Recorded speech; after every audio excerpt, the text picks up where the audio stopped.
Isang OFW na naghangad ng magandang kinabukasan para sa pamilya, pero ito pala ang kakahantungan. Dear Ate Vine, 15 years akong nag-abroad para sa pamilya ko. May asawa ako at 4 na anak. Maaga po akong nag-asawa, 18 years old pa lang ako noong nabuntis ako ng asawa ko, kaya nang malaman ng aking mga magulang ay agad akong ipinakasal sa aking asawa. Mabait at maalaga ang asawa ko, masipag sa kanyang trabaho, pero dahil nagkasunod-sunod ang aming mga anak, naging mahirap na sa amin ang pang-araw-araw na gastusin, minsan nga bibigay pa ang aking mga magulang para pangdagdag sa gastusin.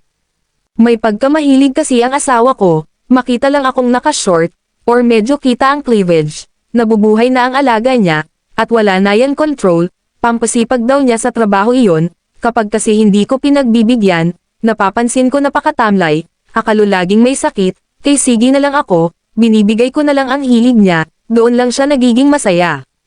Noong ang bunso namin ay 1 taon pa lamang, niyaya ako ng pinsan ko na mag-abroad, nagsabi naman ako sa asawa ko, sabi ko try lang naman kung matatanggap, pumayag naman siya, pero noong ako ay may visa na, ayaw na niyang pumayag, pero dahil nalaman niya na need bayaran ang ginastos ng agency, ay wala na rin siyang nagawa kundi payagan akong makaalis.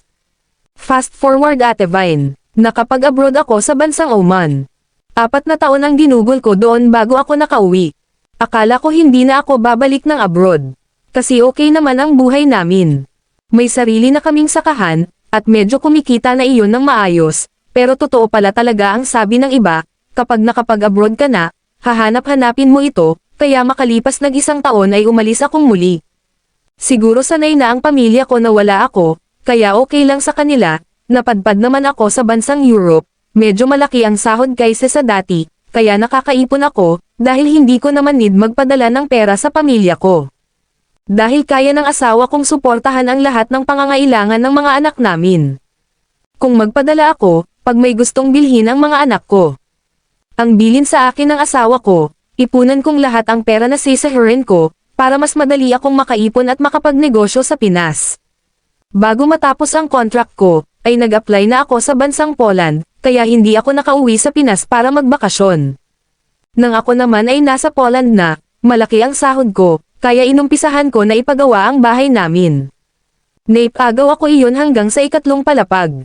Pero dahil medyo malayo sa sakahan ng aking asawa, ay may bahay din kami sa malapit sa sakahan ng asawa ko, gawa ito sa kawayan, malamig, maaliwalas, at gusto rin dito ng mga anak ko, kaya minabuti nila na sa bahay na yun magstay, pag Sabado at Linggo na uwi sila sa malaking bahay. Malapit din kasi yung sakahan namin sa aking mga magulang. Nakapagbakasyon pa naman ako sa Pinas, at namasyal kami ng mga anak ko kung saan-saan, pati mga magulang ko. At nagkaroon kami ng bonding ng asawa ko na ngayon lang ulit nagyari iyon. Pagkatapos ng bakasyon ko, ay bumalik na ako sa Poland, makalipas ang 1 taon pa. Isang trahedya ang naganap, may overtime ako nun sa work ko, at bawal ang cellphone, kaya wala akong alam sa naganap. Kinabukasan pagbukas ko ng messenger ko, at day off ko iyon, sunod-sunod ang message at missed call, galing sa aking mga magulang, wala na daw ang lahat ng buo kong pamilya. Hindi ko alam kung paano ako hihinga, paano ako iiyak, nanikip ang dibdib ko at nawalan ako ng malay. Paggising ko nasa klinik na ako, at doon pa lang ako umiyak ng umiyak. Fast forward, umuwi na ako ng Pinas. Nang makita ko ang bahay na halos abon na lang ang lahat.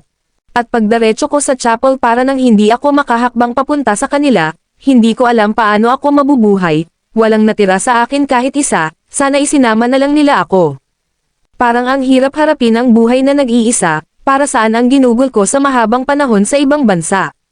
Sobra kong pinagsisisihan na sana hindi na lang ako bumalik sa ibang bansa, siguro, buhay pa sila ngayon, dahil kung kasama nila ako, doon kami sa kabilang bahay nakatira, dahil may tindahan ako doon, pero huli na, wala na akong magagawa, hanggang ngayon, hindi pa rin ako makatulog sa gabi, umiiyak pa rin ako, naaalala ko pa rin ang masasayang araw namin noon, tulungan niyo naman ako kung paano mamuhay mag-isa, na hindi ganito kabigat ang nararamdaman ko, salamat Ate Vine.